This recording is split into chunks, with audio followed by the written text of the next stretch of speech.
नमस्कार. आपलं सगळ्यांचं संजय गांधी निराधार अनुदान योजना या योजनेसंबंधित आपण माहिती बघणार आहोत. तर या ठिकाणी आपलं चॅनल आहे योजना फंडा.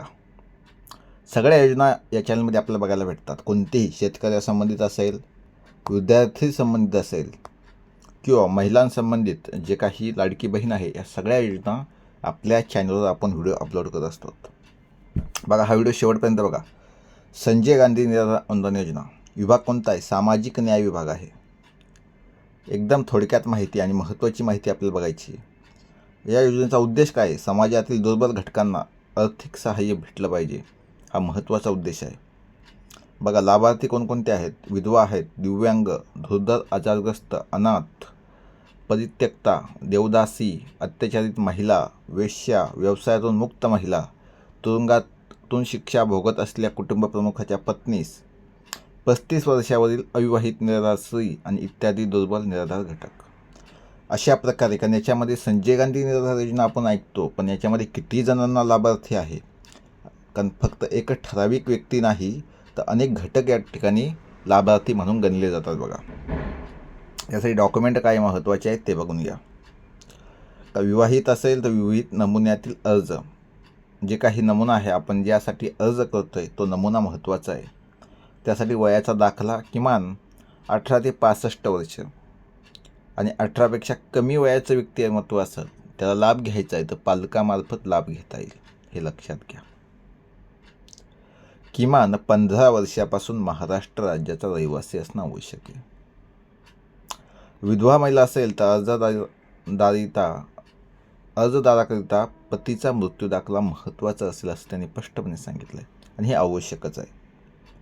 जर कोणी व्यक्ती, ज्याला आपण डोल म्हणतो, गावाकडे डोल हे खूप प्रथा महत्त्वाची आहे.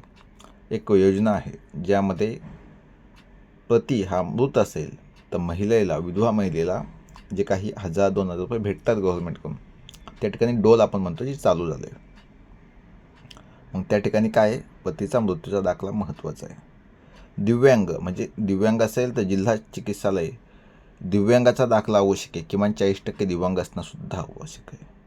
अनाथ असेल तर अनाथाचा दाखला महत्त्वाचा आहे, लक्षात घ्या.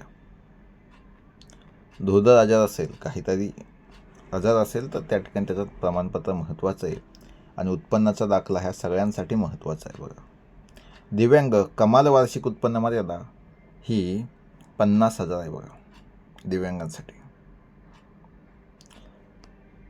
त्यानंतर सर्व इतर लाभार्थ्यांकरिता कमाल वार्षिक उत्पन्न मर्यादा 21,000. आधार कार्ड, रेशन कार्ड, निवडणूक ओळखपत्र, बँक पासबुक झेरॉक्स, रहिवासी दाखला, अर्जदाराचा फोटो इत्यादी.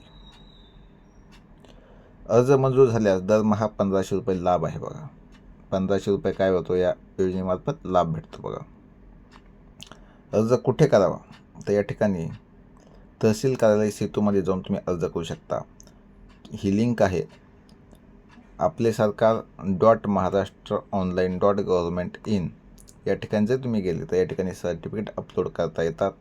परंतु तुम्ही सेतूमध्ये गेले, तहसील कार्यालयामध्ये गेले तर एकदम योग्य पद्धतीनं ज्या ठिकाणी ज्या योजनेचा तुम्हाला लाभ घ्यायचा आहे, म्हणजे संजय गांधी निराधार योजना आहे, पण कोणत्या कॅटेगरीतून तुम्हाला अर्ज करायचा आहे, म्हणजे तुम्ही अपंग असाल, दिव्यांग असाल किंवा अनाथ असाल किंवा विद्यार्थी असाल किंवा एखादी विधवा महिला असेल, आपली बहीण असेल, त्या हिशोबानं तुम्हाला अर्ज करायचा असेल तर तुम्ही या योजनेचा लाभ घेऊ शकता आणि दुसऱ्यांना मदतही करू शकता. हा व्हिडिओ ज्यांनी बघितला आहे त्यांना विनंती आहे, ज्यांना खरंच माहिती नाही त्यांना प्लीज आपण हा व्हिडिओ शेअर करा. ही माहिती लोकांपर्यंत जाऊ द्या, कारण दिल्यानं वाढत जातं, कमी होत नाही. एक व्हिडिओ हा शेअर करा. जय हिंद, जय महाराष्ट्र.